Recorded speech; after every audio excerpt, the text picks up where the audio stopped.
Hello, hello, j'espère que vous allez bien.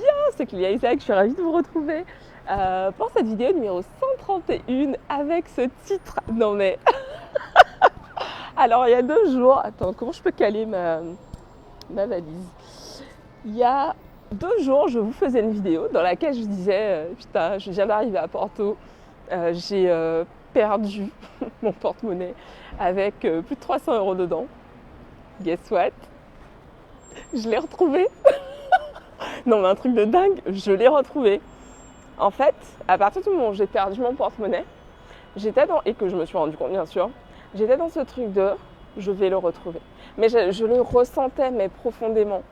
Et même si tout ce qui était autour de moi pouvait me pousser à croire que c'était pas possible que je le retrouve, j'étais en mode je vais retrouver mon porte-monnaie avec tout mon argent avant de partir de Porto. Et donc j'ai fait les actions. Je te raconte ça d'ici quelques instants. Juste avant, je me présente pour celles d'entre vous qui découvrent la chaîne avec cette vidéo. Donc je suis Clélia Isaac, The Intuitive CEO, moi-même. Et donc j'accompagne en fait les femmes qui désirent gagner plus d'argent en faisant grandir leur entreprise. Donc je les accompagne à travers mes programmes en groupe principalement. Et pour celles qui sont décidées à aller beaucoup plus loin, plus rapidement, je les accompagne également lors d'expériences privées. Donc en one-on-one, en privé. Et je travaille énormément sur... Oh, qu'est-ce qui se passe? Ok. Je travaille beaucoup en fait en m'appuyant évidemment sur l'intuition, vous l'aurez deviné. Mais mon objectif, c'est aussi en fait d'aider de plus en plus de femmes à incarner leur puissance, à prendre leur place. Donc voilà, du coup, aujourd'hui, j'ai cette belle aventure à vous raconter, ce fabuleux dénouement. Donc, j'ai perdu mon porte-monnaie. Je suis arrivée donc à Porto. J'étais là-bas pour le mariage d'un de mes amis. J'arrive à Porto, je vais au resto avec une de mes potes. On mange, on se fait plaisir, on est bien, quoi. Et donc, au moment de payer, je viens pour prendre mon porte-monnaie. Pas de porte-monnaie, mais... Franchement, j'étais deg, quoi, clairement, je ne vais pas te cacher, j'étais vraiment dégoûtée. Mais au fond de moi, en fait, je sentais vraiment ce truc de meuf, tu vas le retrouver. Tu vas le retrouver, ça va le faire, en fait. Et tout au long du week-end, j'ai continué à cultiver cette sensation. Cette sensation, en fait, que j'allais retrouver mon porte-monnaie, que j'allais retrouver, en fait, mon portefeuille avec tout mon cash, surtout. Et j'ai continué, en fait, à me connecter en fait à visualiser vraiment cette réalité en fait. À chaque fois que je parlais à un différent interlocuteur qui me disait non, sorry, on n'a pas trouvé votre porte-monnaie, j'étais comme ok, visualise le truc. Et donc en gros de vendredi, j'ai réfléchi à quelles sont les options, qu'est-ce que je peux faire. Donc évidemment, j'ai appelé la compagnie aérienne, parce que je ne savais pas où je l'avais perdu. J'ai contacté la société de taxi que j'ai prise en arrivant à Porto.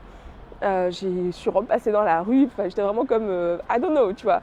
Mais au fond de moi, j'avais vraiment ce truc de je sais que c'est possible que quelqu'un ait trouvé mon porte-monnaie avec tout l'argent et l'ait remis à la police ou l'ait gardé et va me contacter. Pourquoi? Parce qu'en fait, j'ai déjà fait ça. J'ai déjà trouvé des porte-monnaies avec beaucoup d'argent dedans et j'ai contacté les gens pour leur remettre en fait leurs affaires, tout simplement parce que j'aimerais qu'on le fasse pour moi.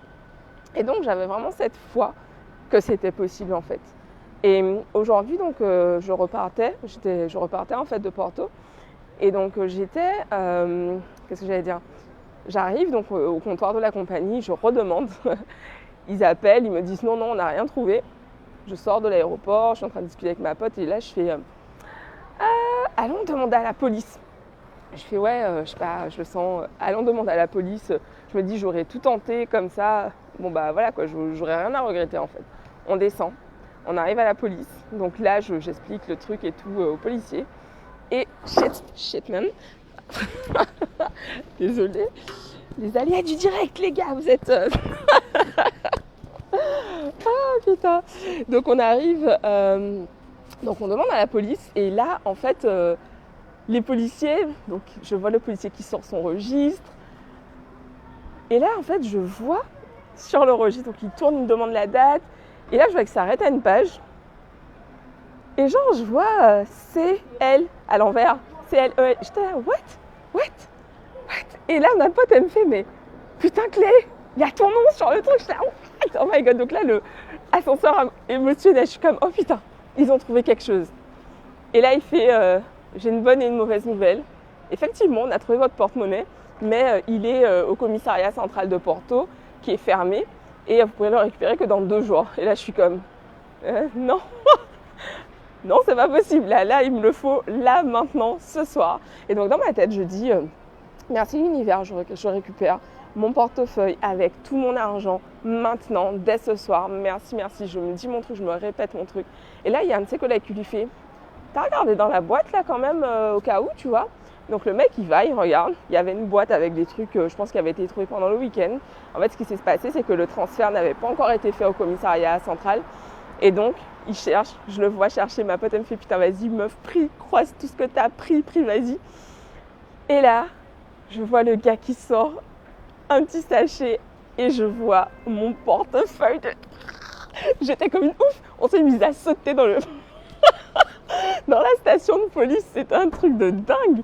Enfin, franchement, mais t'imagines. Et donc, ça c'est la première étape. Déjà, juste, je vois le truc. Ensuite, là, je me dis, bon, c'est déjà un premier truc. Il y a mon portefeuille, c'est cool, je suis super contente. Et là, ma pote me fait, mais attends, il y a ton argent dedans, on dirait. Et là, genre, enfin, il y avait tout mon argent était dans le porte-monnaie. Il y a quelqu'un qui a trouvé mon porte-monnaie, qui l'a remis. Et tout l'argent était dedans, mais un truc de fou, enfin franchement. Et en gros, la belle leçon dans tout ça pour moi, c'est vraiment, encore une fois, d'avoir la foi. Et que quand on demande quelque chose, même quand on n'a pas encore la preuve que c'est possible, de ne pas cesser d'y croire. Pendant tout le week-end, j'ai mes potes qui m'ont demandé, ouais, c'est bon, t'as fait opposition sur ta carte et tout. Et j'étais là, ouais. Dans ma tête, j'étais comme, non, j'ai pas fait opposition, j'ai bloqué ma carte, mais j'ai pas fait, enfin, je l'ai bloqué en mode, on peut pas faire de paiement, on peut pas utiliser pour faire des paiements. Mais j'ai pas fait opposition dessus en fait parce que je sais que je vais la retrouver. Mais bon, tu vois, enfin, dans ma tête, je suis comme ouais, je prends pas de temps à mettre de l'énergie dans le fait d'expliquer que oui, tu comprends, je sens au fond de moi que voilà. Non, j'étais dans mon truc, je sais que je vais retrouver ma carte, je me connecte à ça, je me connecte à l'énergie et je sais que c'est possible, je sais que je vais la retrouver. Juste évidemment, je mets en place des choses pour que bon voilà quoi, clairement. Si jamais quelqu'un trouve ma carte et n'est pas aussi bien intentionné que ça aurait été le cas si c'était moi, je bloque pour que, oui, je sais pas quand même, j'ai vidé mon compte courant. Voilà, je mets en place des choses quand même pour m'assurer d'être en sécurité. Mais je ne fais pas opposition sur ma carte parce que je sais que je vais la retrouver en fait. Et franchement, belle leçon. J'ai une de mes amies qui me dit à l'instant, mais meuf, du coup, c'est quoi la leçon en fait dans tout ça? Et la leçon en fait, c'est vraiment ça. Ça m'a vraiment fait me connecter à un niveau de foi encore plus intense, plus important.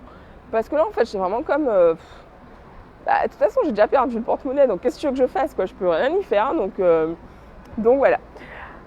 Je suis hyper contente. Je suis hyper contente et puis surtout, je sens que je me suis vraiment connectée, mais hyper puissamment à mon pouvoir de manifestation, donc j'adore. J'avais envie de vous partager ça ce soir. Quoi qu'il arrive, quoi que tu demandes, garde la foi, crois-y, mais jusqu'au bout, jusqu'à la dernière minute, c'est ce que j'ai fait. Fais les actions qu'il y a à faire. Vraiment, vas-y à fond, jusqu'au bout. Vraiment pour te dire que tu as tout testé en fait. Tu as tout testé, il n'y a rien à regretter. Et pour le coup, c'est vraiment ce que j'ai fait. Et la super surprise au bout de mes démarches, quoi. Enfin, j'ai non seulement lâché prise, que j'étais comme, ok, je l'ai perdu. Je fais des choses quand même pour le retrouver, mais j'ai pas passé un mauvais week-end parce que j'avais perdu mon porte-monnaie en fait. Non, j'étais juste, ouais, ça fait chier. Mais je veux vraiment profiter de ce week-end avec mes amis et tout, et profiter pour célébrer avec eux. Et par contre, je mets en chose des places pour trouver mon porte-monnaie. Et c'est ça! Oh my god! Je vous embrasse. Je vous dis rendez-vous demain pour un nouvel épisode du Create Magic and Receive Challenge. Bisous à tous. À demain. Je vais prendre un taxi ou un Uber pour rentrer chez moi. La vie est belle. Ciao, à demain.